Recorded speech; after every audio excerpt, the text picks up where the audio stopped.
We've been saying progressive Christianity as a definition, something like a high value on human intuition, which supersedes their value on the authority of Scripture. So even if, we've been saying there's a spectrum to this, okay? And so just because a very progressive Christian would say, well, Christ wasn't God, doesn't mean that all progressive Christians would agree with that. So even if they would say, no, I still have a high view of Scripture, human intuition is always chief over it. We have the ability, and maybe even in fact the responsibility, to read our enlightened, and I'm going to say this is maybe casting a stone, enlightened Western understanding of the world into Scripture. Often comes from a genuine place. We're trying to reconcile what we've learned about the world and what the world says about science and the body and culture with Scripture. And in many ways, that begins as a genuine attempt. And for many people, it's a genuine attempt. We've been saying all along, though, where this goes is away from orthodoxy in every sense. First couple commandments had to deal with who Christ is, who Jesus is. Is he a model for living, or is he God? Does he have the authority of God, the wisdom of God? If he has the wisdom of God, his sayings aren't dated, right? Yeah. Excellent. And if he's God, he has the authority to take away our sin problem, commandment 2. We have a sin problem. And the next couple commandments went on to talk about how we ought to view people, right? If we have a high emphasis on human potential, well, humans are pretty smart, and they're pretty good, and they can do a lot of stuff. And we should trust people and the way in which they encounter the world, right? If someone tells me that they've had some experience, well, I ought to value it because their intuition is valuable, right? We went on a couple more commandments to talk about the nature of truth to the progressive Christian. Well, if we're valuing each individual's intuition, truth is pretty relative. And to be able to come in and say, I'm sorry, the way you experience the world is wrong. You're wrong about this value judgment you made. Well, that's too heavy-handed, usually, for the progressive Christian because I'm not valuing my neighbor's intuition. But for those of us who put the Bible above human intuition and recognize we have a sin problem that's ruining my human intuition, we're able to do that. Scripture says this truth or that. Okay, which brings us to commandments 7 and 8. Commandment 7, chapter 7 on page 35, says, meeting actual needs is more important than maintaining institutions.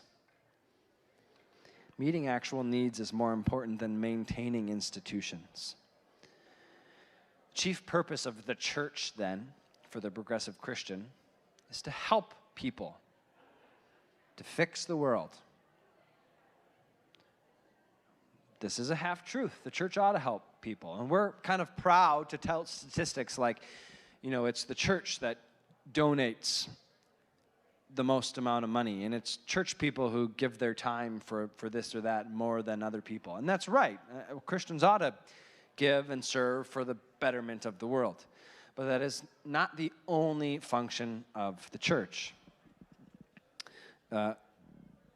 Kruger writes on page 37 about the progressive gully that he's taking on. He sees the main job of the church as solving society's ills, and he seems upset that it is not doing enough. Such an approach fits remarkably well with progressive Christianity. If one's religious system is pure moralism, then of course the only applicable categories are the horizontal, how we deal with one another. The church then becomes just another version of the United Way or the local YMCA. In contrast, the biblical view of the church does not choose between the vertical and horizontal dimensions. it affirms both. Of course, the church is to be a light and blessing to the world, but it is also designed to bring glory and praise to God and to proclaim His truth. It's that vertical dimension of the church that somehow we are God's and we are relating back to our Creator God, not just to one another, horizontal. That is the content of chapter 8. Peacemaking is more important than power, very similar to what we just read in chapter 7. Peacemaking is more important than power. Gully, our progressive, makes a common chastise of the church, that the church is all about authority. People in power want to hold on to power, and church is full of abuse, perhaps even patriarchal abuses, because it tends to be men in power in these churches. Page 40, Kruger articulates this for us in the middle of the second paragraph. Does it build up others? This is Gully's helpful consideration about how authority should be used. Does it build up others or does it tear them down? Okay, so it's proper authority if it builds up others. It's authoritarian authority or abusive authority if it tears others down. This echoes the words of Paul. For even if I boast a little too much of our authority, which the Lord gave for building you up and not for destroying you. As we shall see, however, much depends on how one understands the difference between building up and putting down. Hopefully your brain is going back to some of the lessons we had about judgment and discipline, right? For the progressive, that's almost always a bad thing. Because to judge or discipline means to not affirm someone's human intuition, their experience of the world. To tell them they're wrong is to make a value claim that is only competing with their value claim or truth claim.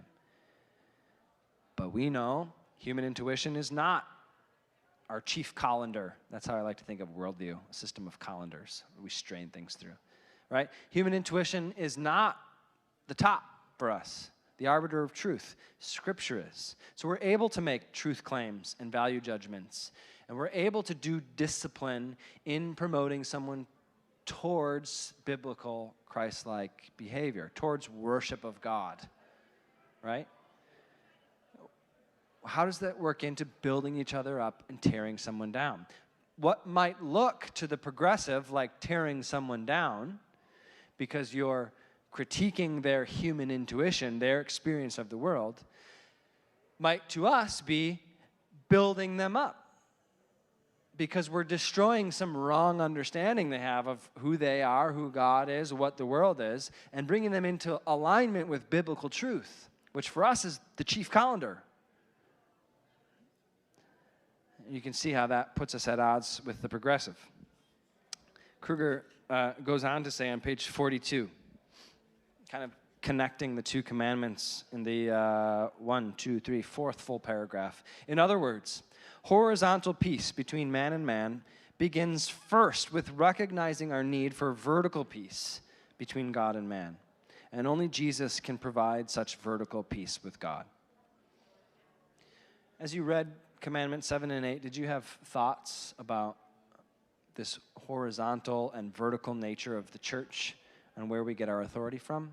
Or other thoughts, I guess?